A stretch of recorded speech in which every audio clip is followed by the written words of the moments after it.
No salimos de la conmoción y es lógico. Alan García Pérez ha sido una figura clave en la vida política peruana de los últimos 35 años, el presidente más joven de América Latina, que llegó con aires renovados para la izquierda y que logró reivindicar a su partido, un partido político de figuras políticas perseguidas. Lo que Aya de la Torre no consiguió, lo consiguió Alan García a los 35 años, pero nosotros aquí no vamos a edulcorar la historia. Ese primer gobierno de Alan García fue un desastre, 7.000% de inflación, aumentó la pobreza, avanzó el terrorismo, casi provocó el virtual colapso de todas las instituciones del Estado. Eso fue el primer gobierno de Alan García. Y sin embargo, pues, tiene todas estas cualidades que le reconocen incluso sus enemigos políticos: culto, inteligente, un estratega con olfato político, con todo ese carisma y esa capacidad de oratoria, pues logró convencer a los peruanos por una segunda vez y ceñirse la banda presidencial. No repitió los primeros los errores del primer gobierno y sin embargo, nuevamente la sombra de corrupción se ciñó sobre este segundo gobierno. En el primero ya tenía acusaciones en su contra y se fue a París cuando dijo que afrontaría la justicia aquí. En el segundo gobierno él dijo: el que no la debe no la teme, no pasa nada, pero ya estaba en la mira del equipo anticorrupción. García apretó el gatillo sintiéndose quizás cercado por las pesquisas del equipo especial Lavallato. Apretó el gatillo sabiendo que tenía más de 80% de desaprobación. García apretó el gatillo luego de que se le negara el asilo político en la Embajada de Uruguay y ya teniendo muy pocos recursos para defender su reclamada inocencia. La biografía de Alan García Pérez, en la pluma y el estilo de Fernando Díaz.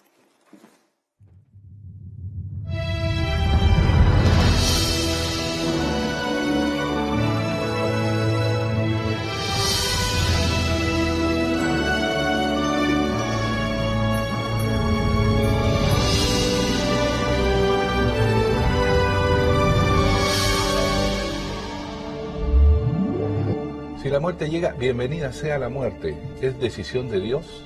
Yo creo en Dios. Y finalmente Dios sabe en qué momento uno se va de este mundo. ¿Nunca ha tenido momentos depresivos, hondos, o que usted se ha sentido que estaba muy mal de ánimo? Momentos tristes como cualquiera. Yo, como les enseño a mis hijos, yo les digo lo siguiente: cuando no tienen una buena nota en el colegio y creen que el mundo se está cayendo, yo les digo: mañana será otro día. Mañana despertaremos y sin duda será otro día, pero en el ajedrez de la política no estará más el villano favorito, el caballo desbocado que despertaba odios y pasiones, esa suerte de kraken mitológico con el que todos o casi todos sus adversarios querían fajarse. Tan ingobernable como desafiante, ya no estará más. Demuéstrenlo pues, imbéciles, demuéstrenlo. Es el político desafiante, que es lo que ha caracterizado prácticamente su actuación en todos los tiempos. Desafiante con él mismo, desafiante con su partido, desafiante con sus enemigos, ¿no? Con sus amigos, ¿no? Eso es. Alan Gabriel Ludwig García Pérez desató en vida todo tipo de emociones, desde lo más excelso hasta lo más ruin. La parte humana, nuestra gran amistad, que nos hacía bromear tanto, porque Alan fue muy bromista, de buen ánimo, siempre positivo. Entonces nos hacíamos muchas bromas. Era un animal político dueño de un ego colosal. Tienes que pararte ahí, por favor. A ver, estoy puesto. A ver, ponle los brazos, digamos, no, adelante, eso ahí. Retratado por célebres pintores como el ecuatoriano Guayasamín. No era difícil imaginar entonces que el retrato final de Alan García esté lleno de luces y oscuridades.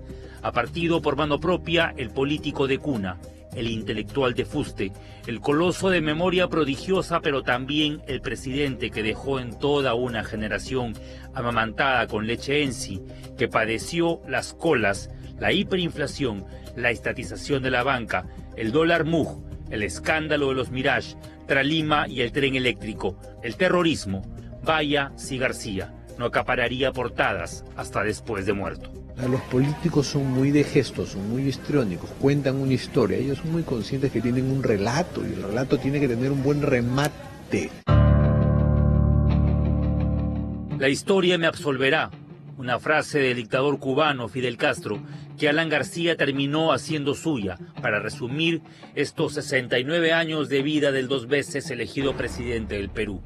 30 de ellos bajo la lupa de investigaciones y denuncias que terminaron prescribiendo o cuyos resultados se fueron con él a la tumba. ¿Y quién es Alan García para usted? Mira, es un encantador de serpientes que llegó más arriba de lo que debía haber llegado. Su gran mérito es haber tenido una labia verdaderamente que cautivaba a mucha gente. A mí no. En la promoción 1964 del Colegio Eguren de Barranco, su 1,93 m no pasaba desapercibido, como tampoco su verbo fecundo y ese enorme poder de convicción llamado oratoria. Cariños a todos los que nos han escuchado, si no se han apartado del canal por no tener que escucharme, como dicen, tengo que cambiar de canal para que no me convenza. Y quiero preguntarles si están ustedes en el compromiso de la gran decisión para el año próximo. Si están en el compromiso de las dificultades con su gobierno. Muy bien. Si están en ese compromiso, ¡viva el Perú! El adolescente García escribía poemas, coleccionaba versos y hacía acrósticos con los nombres de las chicas que le gustaban. Sus compañeros de clase de oratoria recuerdan el momento donde él mismo vaticinó su futuro presidencial. Como a él le gustaba hablar, siempre se ponía en el escritorio, no venía el profesor, no estaba el profesor, entonces aproveché él para hablar. Y un día tanto hablaba, que se pusieron de acuerdo todos sus compañeros y cogieron motas. Y cuando empezó a hablar, ya cállate, le tiraron las motas, a motazos. Entonces se dijo, ¿cómo es posible que hagan esto a un futuro presidente de la República? Nacido el 23 de mayo de 1949 en un hogar aprista, tenía estampa de líder. Criado por doña Anita Pérez, maestra de escuela y fundadora del APRA. Le gustaba ratonear la biblioteca. Hay lecturas que corresponden a diferentes edades, pero él era curioso. Estaba tras los libros y otras él.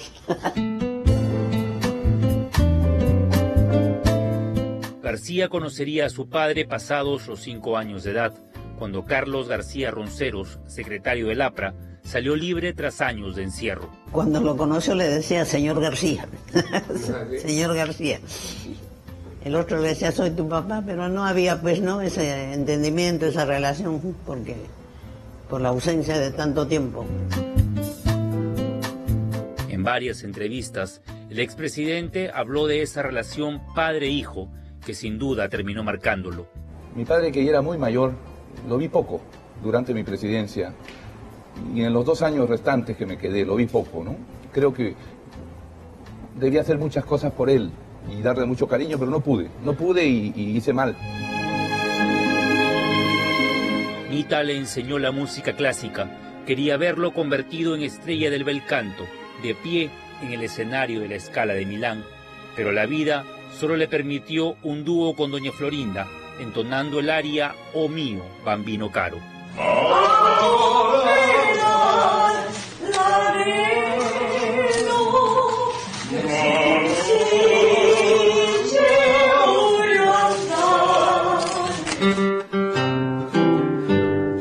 A los 14 años, a la misma edad de su hijo Federico Danton, ganó el 2º lugar en un concurso literario, haciendo un paralelo entre El Quijote de Cervantes y La vida es sueño de Calderón de la Barca. Y a los 17 estrenaba Carnet aprista, adoctrinado ya por Aya de la Torre. Bueno, Aya de la Torre era un gran maestro, ¿no? Por ejemplo, a muchos de nosotros nos enseñó que cuando se da un discurso en la plaza se tiene que hablar muy lento. Cuando se tiene que hablar en el Congreso se tiene que acelerar un poco más. Pero cuando se tiene que hablar ante las cámaras o en un debate tienes que hablar muy rápido y hacer frases cortas y precisas. Se reúnen los que no tienen empleo, los desocupados del Perú, porque saben que ahora tienen un sindicato que es el Estado peruano y el gobierno aprista que los representa. Estudió Derecho en la Católica y en San Marcos, doctorados en Madrid y en París. Convocado por Haya de la Torre, regresa al Perú en 1978 para ser parte de la Asamblea Constituyente, donde hizo oposición política a Fernando Belaúnde. En ese gobierno de Belaúnde, en esa oposición a Belaúnde, es que crece la figura de Alan García. Y prácticamente yo diría que García es el que termina de definir la puna en el APRA. Pero se pone mucho más a la izquierda y mucho más tercermundista que Villanueva del Campo. Y lógicamente atrae más y termina desplazando a Villanueva del Campo. Él se ganó, creo, el primer lugar, la espada de honor, como dicen, se la ganó a pulso. Fue un buró de conjunciones y él tenía la edad justa para participar a los 36 años, como Keiko ahora en la primera elección, poder participar en la campaña electoral.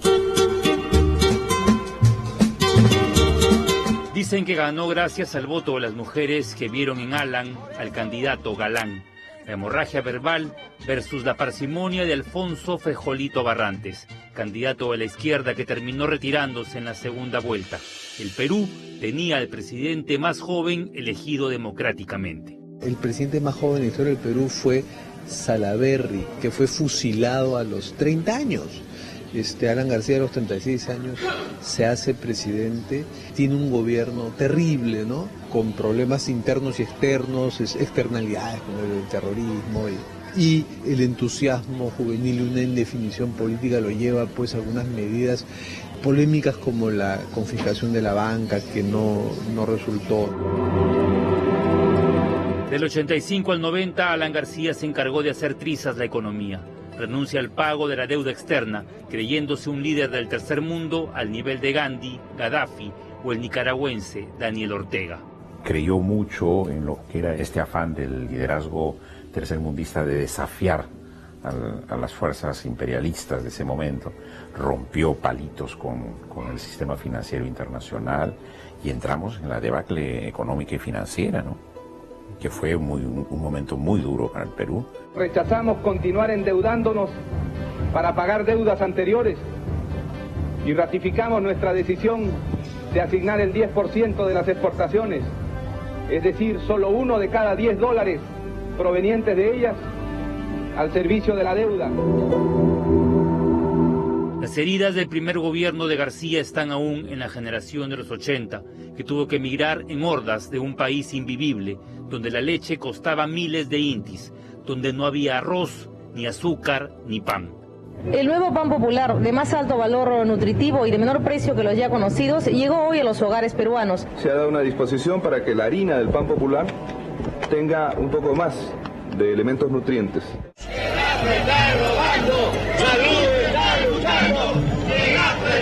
Se contabilizaron cerca de 4.000 huelgas del 85 al 90, convulsión social aprovechada por el terrorismo. El Papa Juan Pablo II nos visitó trayendo la paz a un país que estaba por los suelos. Dios la bendiga. Dios lo bendiga a todos suyos. Bendiga a todo el Perú. ¿Qué le preguntaría Alan García Pérez de hoy al Alan García de los 80? Yo sí le preguntaría, ¿por qué quisiste hacer todo al mismo tiempo? Es decir, hacer la mayor cantidad de obras, aumentar los salarios públicos para que la gente esté bien, pero al mismo tiempo pelearte con los banqueros del mundo porque los consideras usureros y pelearte finalmente con los ricos de dentro porque crees que también son usureros. García termina su nefasto primer gobierno con serias investigaciones encabezadas por su archienemigo Fernando Olivera y Lourdes Flores con el escándalo del BCCI. Este caso del BCCI fue un caso en el que se evidenció que había habido la colocación de reservas peruanas en un banco de muy mal prestigio, ¿no? Muy deteriorado. Y claramente habían habido un soborno a los funcionarios del BCR de ese momento. Sin olvidar la matanza de los penales ocurrida en el 86. En su libro El mundo de Maquiavelo, él mismo cuenta que tuvo que huir en medio de ráfagas de metralleta tras el autogolpe de Fujimori del 5 de abril del 92. Ametrallaron su casa, entraron a su casa los soldados, rompieron y se llevaron cosas. Pues ahí empezó un acto de inmensa cobardía, que decían que Alan se escapó por miedo. No se escapó por miedo, le escapó porque se iban a matar. El daño colateral lo padeció también su familia, sometida al exilio en Colombia y París, donde quedaron grabadas estas escenas de una infancia singular y la faceta poco vista de un padre chocho y amoroso. Luciana, que hace unos ojos muy bonitos. Y Gabriela, a ver Gabriela, esa es la Gabriela. Y ahora, Josefina, pero esto está medio mal. Ahí está. Ahí está. No, peor son los camarógrafos en Lima. Creo haber sido buen padre. Yo siempre digo, soy mal esposo, mal marido, pero buen padre. Algo que me saca de quicio y me vuelve chocho son mis hijos. ¿Cómo será si tengo nietos? Esto me da mucho ya viene, miedo. ¿no? Eso. Ya se casó su primer hijo. Mi papachito se casó. Puede decir que estoy satisfecho de lo que hice con mis hijos. Sí. Yo creo que mis hijos son unos soles.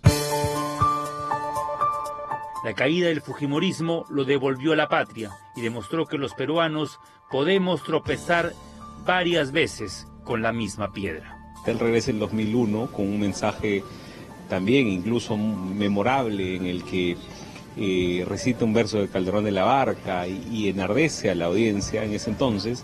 Yo sueño que estoy aquí de estas prisiones cargado y soñé que en otro estado más lisonjero me vi, que es la vida un frenesí, que es la vida una ilusión, una sombra, una ficción, y el mayor bien es pequeño, que toda la vida es sueño y los sueños sueños son. Y a mí me parece súbitamente un sueño estar frente a ustedes, y a mí me parece súbitamente que quizás he muerto y estoy frente a ustedes. Entonces hicimos una campaña que se llamaba Alan Vuelve. Alan volvió con fe en el Perú. He vivido 9 años en el destierro, pero al volver comprendo que los peruanos también han estado desterrados sobre su propia tierra. No nos preguntemos qué puede darnos el Estado, qué puede darnos el Perú. Más bien digamos qué vamos a hacer nosotros por el Perú. Alan Perú. Esperaban a su loco. Ese es un producto, es una nominación a un producto, ¿no? No le molesta. Locura es amarte. Locura es querer algo muy bueno para ti, es una locura. Entonces te voy a amar con locura. Yo también me llamo Perú. Con P de paz. Había que reconquistar al pueblo y qué mejor que un dueto con el Sambo Cabero para enfrentar al ex cholo sano y sagrado. Yo me llamo Perú, pues mi raza peruana, con la sangre y el alma, pinto los colores de mi pabellón. Fue una amistad muy bonita, muy sincera. Mi papá se esmeraba tanto, le gustaba verlo contento. Han sido muy cariñosos unos con el otro.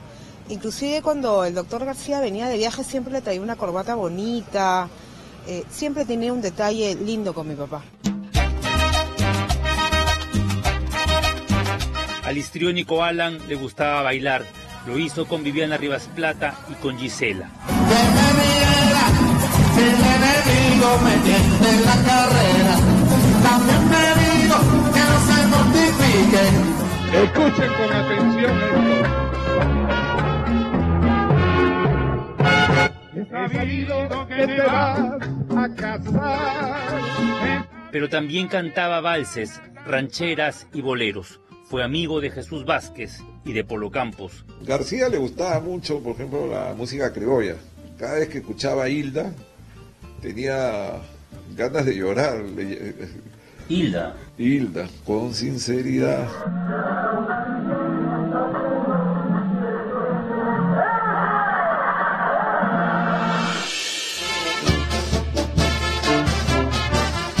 Reinventándose como las grandes divas, volvió a la carga para las elecciones del 2006. Le hizo unos quecos a Lourdes Flores y de taquito la sacó del segundo lugar. Recordarás esta campaña de la candidata de los ricos y logra desplazarla y pasa a la segunda vuelta presentándose como el cambio responsable, ¿no? Frente al salto al vacío, él plantea un cambio responsable. El viejo zorro del aprismo usó el reggaetón para atraer el voto joven y lo consiguió. Esta es la estrella, así se labra, la juventud del Perú ya la levanta, vengo remarca, marca la estrella, junto con Alan la victoria será nuestra. Ganan los jóvenes, gana Perú, Alan presidente. ¿Qué hubiera sido del Perú si en lugar de ganar Alan en el 2006, ganaba el Humala chavista de polo rojo? En principio la demora no se ha debido a mí, sino que hemos tenido unos simpatizantes apristas que nos han dado la bienvenida en el camino. Los sándwiches en el bar Queirolo son sabrosos, pero no hay que hacer esperar al pueblo peruano 15 minutos por un sándwich en el bar Queirolo como la prensa lo atestigua. Su suerte fue encontrarse con una alternativa de Humala que significaba un peligro para el país. No, y creo yo que entendió clarísimamente que era la oportunidad de poder voltear la página, en cierta forma, horrorosa de su primer gobierno.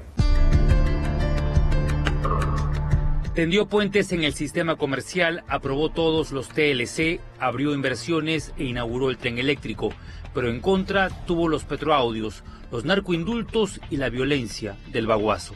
Estas personas no son ciudadanos de primera clase que puedan decir 400.000 nativos a 28 millones de peruanos, tú no tienes derecho de venir por aquí. De ninguna manera. Eso es un error gravísimo y quien piense de esa manera quiere llevarnos a la irracionalidad y al retroceso primitivo. En octubre del 2006, una noticia remeció su vida privada y tuvo que reconocer en público que tenía un sexto hijo fuera de su matrimonio con Pilar Nores, un niño llamado Federico Danton. Cumpliendo mi deber, Federico García Chisman tiene mi apellido, tiene mis derechos y sus derechos, y lo protegeré como hijo mío mientras viva, y tiene abiertas las puertas del hogar que yo tenga. En el 2011 candidatea por tercera vez, pero ya estaba desfasado. No acumuló votos, pero sí denuncias que amenazaron sus viejas palabras. A mí me pueden hacer lo que quieran, esposarme. Es un honor y un orgullo, señor. Acusarme, insultarme, yo tendré mi conciencia limpia.